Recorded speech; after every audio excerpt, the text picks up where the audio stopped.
to 68.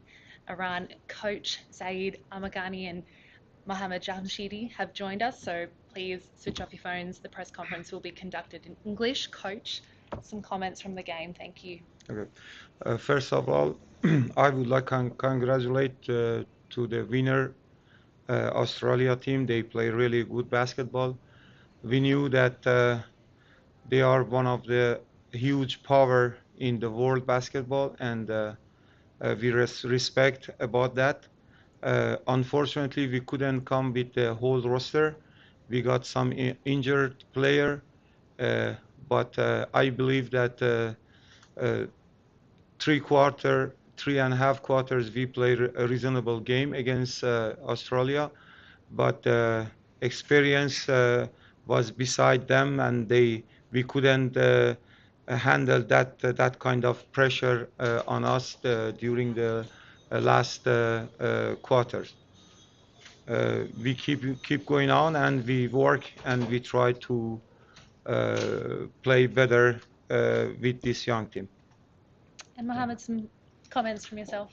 Uh, as coach said, I think it was a good game for us. We came here by a bunch of young players. They didn't have experience, especially against a tough team like Australia. Uh, Again, as coach said, I think we play 30 minutes very good. We fight against them. We play really good. But at the end of the game, I think we couldn't do as what we did for last 30 minutes, and um, Australia came up and won the game. Congratulations to them. They're a tough team. They're really great team.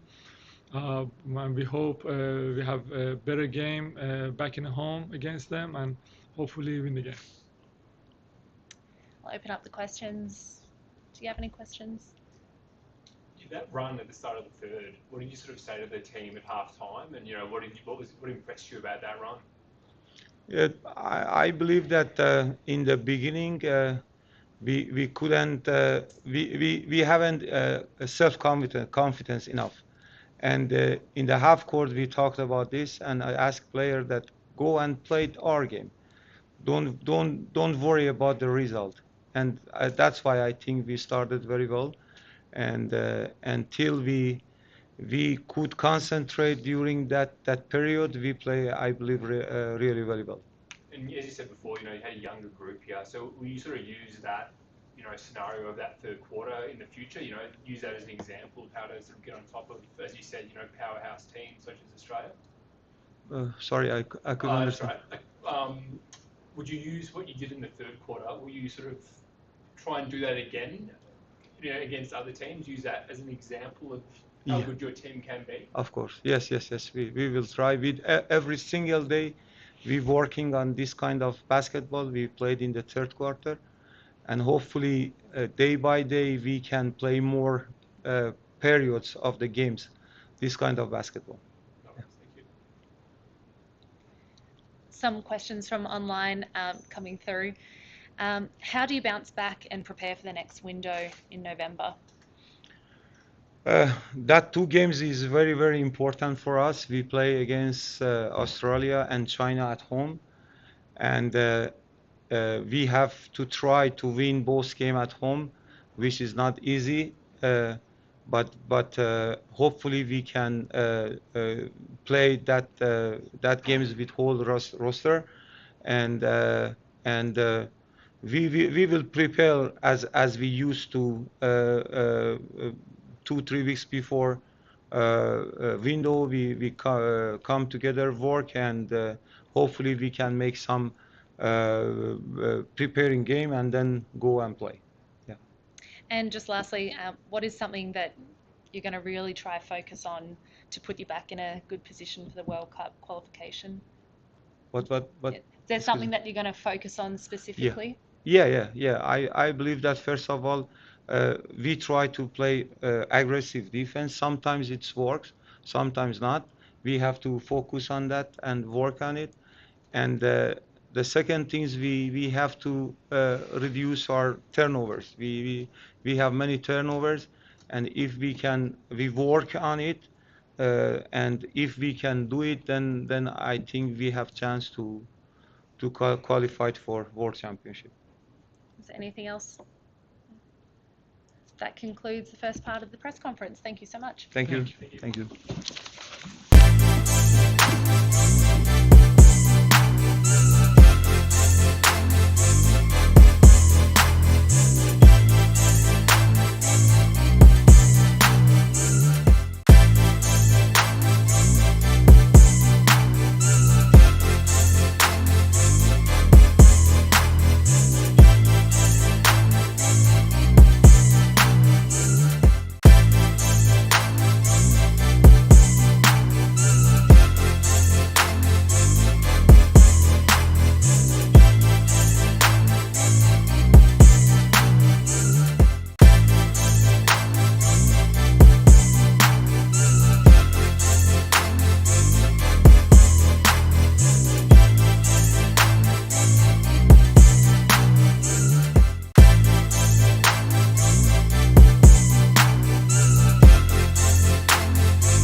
Welcome back to the second part of this post-game press conference. We now have with us Australian coach Mike Kelly and Nick Kay. Coach, can you give us some comments about the game? Yeah, tough game. You know, the final score doesn't look so tough, but about 3/4 in, just a little while ago, it was, you know, our backs were against the wall, and it was a really hard-fought game. So I think both teams came and played hard, and Iran kind of put their stamp on the game during that time, and then our guys really lifted defensively, and it kind of filtered down to the offensive end, and we got rolling. Nick, comments? I mean, it's such a typical FIBA game right there. It's going to be competitive. It's going to be a battle throughout, and then I think down the stretch we're able to show with guys on the floor, different guys getting after it for the full game, where we could kind of make that lead and extend. But Iran definitely came out and played really hard and really physical, and it had an impact early in the game. Open up to you guys. Like you said, it was tough. That third quarter, they had that run. I guess that was the biggest threat the entire game. What sort of went through your mind when that happened, and what did you say to them? What did you say to your guys at that timeout? Well, there was a couple things. First, I thought we had some defensive lapses, even during the first half, and Iran took advantage to get good looks. They didn't always hit them, but in that patch they did, and then they even got some breaks. You know, I think one time we knocked the ball loose, and it bounced off like two of our guys, and maybe hit a heel and bounced out to the three-point line, and they hit a three. So it was really more stay the course and defend, and we stuck to our rules, and they just got pieces of balls and a little better contest defensively, and then we kind of ran it down their throats as best we could down the other end. So just being more aggressive offensively to get 2 feet in the paint. Cool. And in terms of like the resilience of this, younger group, I think it's how long has it been together? About 3-4 months. Well, 6 of the guys played in the Asia Cup, I think, Yep. and some of those played in Melbourne as well. And then there was 6 new guys come in last week, basically. Cool. Well, are you proud of the resilience to survive those sort of scares in the third quarter and turn the match around so convincingly, I guess? Yeah, for sure. I thought we were playing at a level that would make it competitive, and then we started playing at a level where we could instill what we wanted to do on the game. And so super proud that the guys got kind of smacked in the face and kept going and stayed with what we were trying to do, and probably just lifted a little bit and then knocked down some shots. Fantastic. And I guess same for you, Nick. What was the momentum like on the court, especially looking at that third quarter and then turning the game around in the last quarter as well?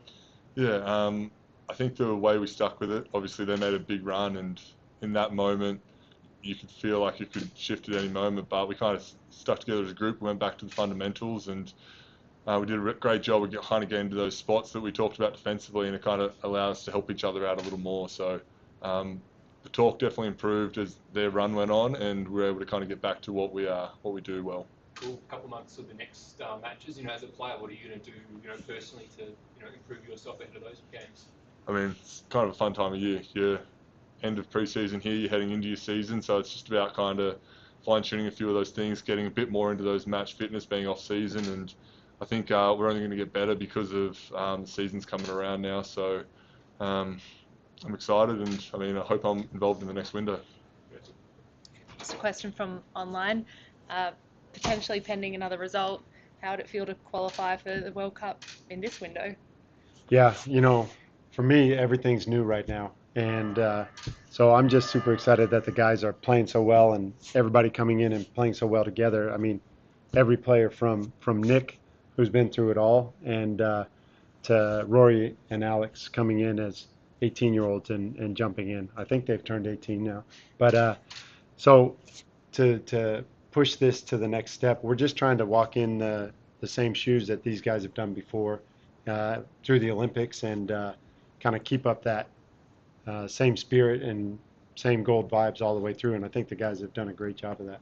For sure. And maybe a comment on Luke and DJ coming in as well, making debut this window. They've been pretty impressive. I think they've both been they slotted in like they were like they've always been in, and I think that's partially credit to them and a huge credit to the group. Everybody who's come into this group has been like welcomed with open arms and high expectations. And everybody in this group right here has kind of risen to those expectations. And maybe, Nick, a question for you. The Iranian fans, Yeah.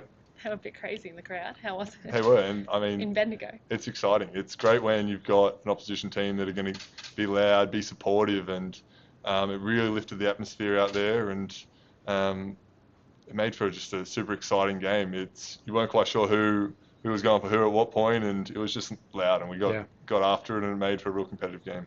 Yeah, cool. That's it. Beautiful. Perfect. Thanks, guys. Good job. Thank you.